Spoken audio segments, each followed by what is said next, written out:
აი ამ ციხეში ჩასმა რაღა გამაგები ამდენი ხნით ამდენი ადამიანის ან ბავშვების რომლებსაც მართლა არაფერი არ დაუშავებიათ კაცო კაი ერთმა პეტარდა ისროლა და მეორემ სკამი დაწვა ნუ დავსაჯოთ ავანაზღაურებიოთ ერთი თვე ციხეში ჩავსვათ მაგრამ წლებზეა ხო იქ ლაპარაკი და სამართალდამცავებზე თუ სისხლის სამართლის ძალოვანებზე ხო რაღა თავდასხმები და სისხლის სამართლით და ეს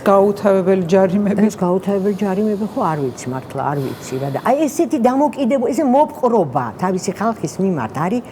ძალიან ცუდი რა არ ვართ ამის ღირსი აი ეს მინდა ვთქვა არა ვართ ჩვენ ამის ღირსი დაუშვათ ჩვენ გვინდა ევროპა თქვენ აღარ გინდათ ან არ გამოდის ან რაღაცა ყველაფერი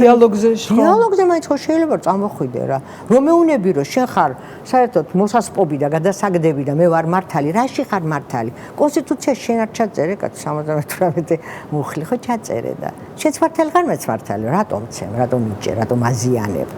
სასიკვდილოდ რატომ იმეტებ არ მესმის ან პიანისტ ბიჭს რომელსაც 5 საათი უნდა უკრავდეს დღეში რატო უშვები ამას რომ კარიერას უღუპავ ან იმ ფანტასტიკურ მსახიობს რომელსაც მართლა არაფერი დაუშავებია თავის ქვეყნის სიყვარულის მეტი ხო უნდა რომ ევროპული სახელმწიფო იყოს მომავალი ასე გაიზარდნენ ეს ბავშვები ჩემსავით კი არ ჭვალობდნენ რა კაი ქვეყანაში ვარ თუ ცუჩიო მე რაც მოგიყევი ხო ეს ბავშვები დაიბადნენ თავისუფალ ლახ საქართველოში და აღარ უნდათ ეხლა იმის წარმოდგენაც არ უნდათ რასაც ბებიები სადღაც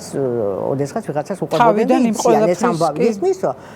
და ამის წახალისება კიდე რომ აი ეს რაღაცა მუხლი რო არის იმ კანონში მერვე მუხლი რო ვალდებული ხარ შენ ჩემზე რაც იცი ყველაფერი მოუყვე თუ ჩვენ ამაში ძალიან ნიჭიერი ხალხი რო ვართ ესეც ნუ გვავიწყდება რა საუკუნეც არ გასულა 27 წლის მერე და როგორ გამოვიჩინეთ თავი მაშინ ხო გვახსოვს ყველას განსაკუთრებით მე მგონი ყველა რესპუბლიკაზე კარგად ჭალებში ხო